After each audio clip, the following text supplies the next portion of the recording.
Smackdown in a long time was actually pretty okay. It was a pretty okay episode of Smackdown. I think they're now getting their bearings together, which is fine. So hopefully this continues. Apparently, according to rumor, they are going to be bringing in new writers and stuff to, I guess, help out Road Dogg and stuff like that. So that's cool. But hopefully Triple H and Road Dogg can continue to write an okay show like this. So this was a pretty okay show for the most part. Okay to even, if you want to say, decent. So we're going to get into SmackDown from October the 10th, 2025, which took place in Perth, Australia. So, Cody Rhodes opens up the show. He didn't really say much of anything. He puts over, Crown Jewel and everything else. He talks about how Seth Rollins is focused on this match and everything. Cody says that he's still the QB1. And then he also talks about naming names that help WWE get where they are at currently. Randy Orton, Roman Reigns, Rhea Ripley, and Jey Uso and CM Punk. So the fans are just chanting some crazy stuff. Ray Barrett gets on the mic, says that they're calling Seth Rollins a wanker. And then Cody finishes the segment by saying that Seth Rollins cannot beat him. So this is fine, I guess. Cody was just out there just to say nothing. It just took up a good 5 minutes. Well, 8 minutes if we're being honest. But it's fine. We know how rabid and crazy these European crowds are. So there's that. So it is what it is. Moving on. This leads us into Stephanie Vacker. She was backstage trying to be recruited by Chelsea Green to join the Secret Service. She turns it down. Tiffany Stratton shows up. Stephanie Vacker says, "Tomorrow, may the best woman win." And then Tiffany Stratton ends the promo by saying, "Glad we're on the same page." Okay, so there's that. Good stuff there. Moving on from that, Cody Rhodes is backstage. He bumps into Jacob Fatu. Jacob tells him that when he finishes, Jacob Fatu tells Cody Rhodes that when he finishes with Seth Rollins,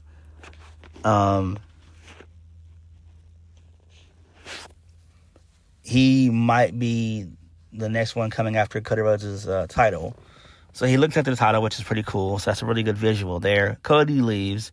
Nick Aldis comes up and asks Jacob Fatu if he wants to talk to, and asks Jacob Fatu that he wants to talk to him in the office. So Drew then attacks Jacob Fatu. The fight is stopped by Nick Aldis and other officials. Okay, good shit there.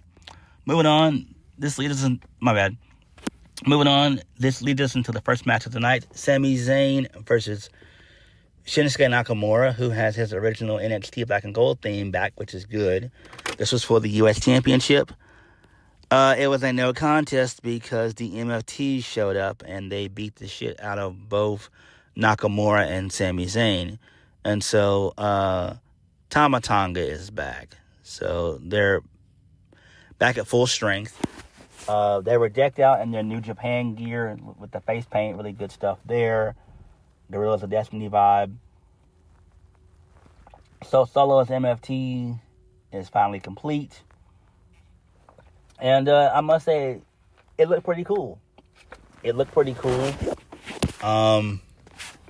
Maybe they're going to do something with them and the Wyatts, maybe, because the Wyatts were also on this show as well.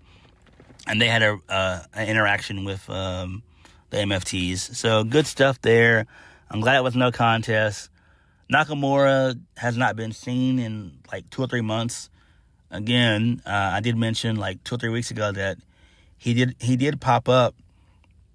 He was lurking in the background, so we knew that Nakamura was going to show up, and thankfully he showed up here. So maybe at Survivor Series, maybe It could be Nakamura, Sami Zayn. Well, no, not at Survivor Series, but it'll probably take place on a random Smackdown with Nakamura, Sami Zayn, and a couple other people taking on the MFTs. Moving on. So Nick Aldis is backstage talking to Drew McIntyre. Nick Aldis makes a match between Drew McIntyre and Jacob Fatu next week. So Jacob attacks Drew. He attacks him. They get into a brawl. So that's good shit there. Moving on. This leads us into Tiffany Stratton and Stephanie Vaquer defeating Julia and Kiana James. Match was okay for the most part. Tiffany gets the win via the moonsaults. So there is that. Good stuff there. Moving on. We go backstage. Alexa Bliss and Charlotte Flair, they're being challenged by Sol Ruca and Zarya. Bliss responds by saying that they're not here to make dreams come true. So apparently we're going to get Charlotte and Alexa Bliss versus Sol Ruca and Zarya. Maybe it could happen at Halloween Havoc. You never know. You never fucking know. So there is that. Moving right along. This leads us into the Street Profits versus the Wyatt Sicks. The Wyatt Sicks defeat the Street Profits.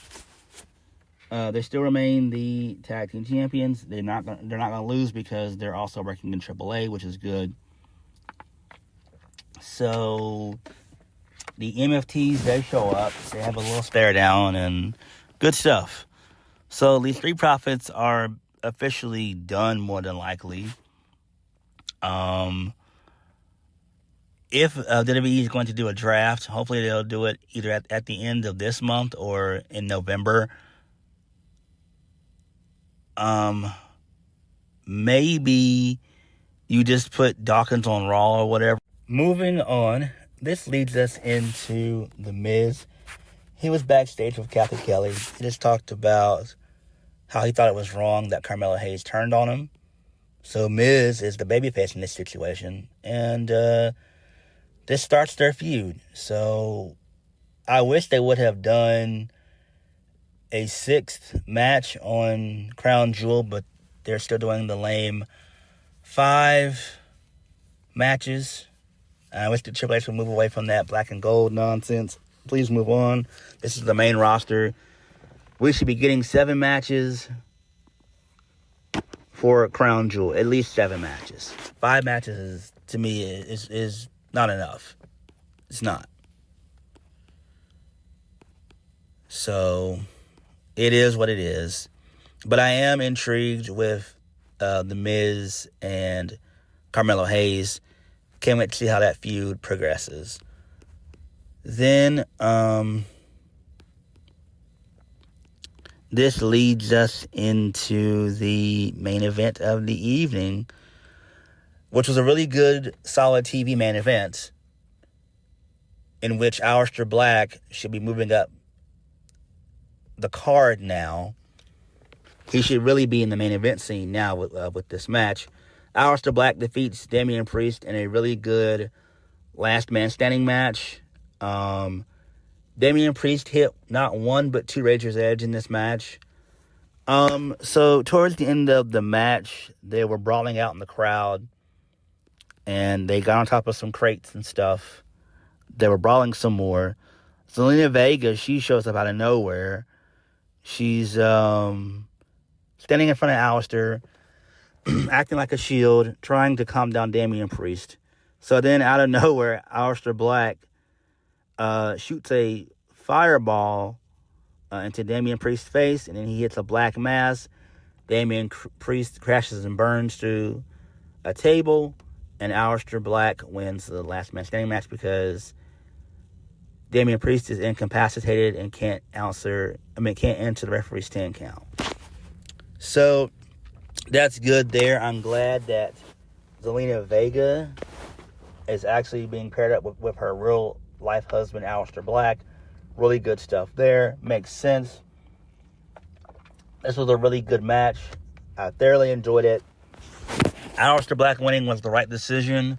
What do you do with Damien Priest? I have no idea. I really don't. Aleister should definitely be moving up the card. He definitely should be going after Cody.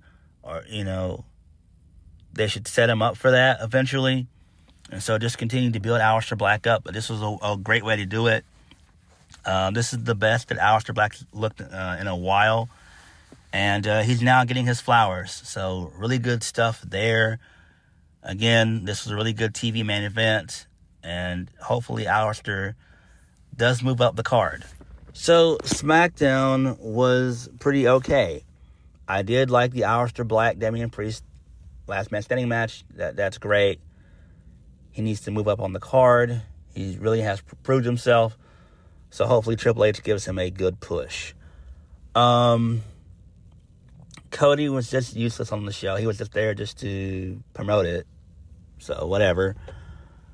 The MFTs showing up and destroying Sami Zayn and Shinsuke Nakamura was great. I love that. Good stuff there. They're setting up stuff with the Wyatt Sicks. That's fine. And everything else on the show was okay.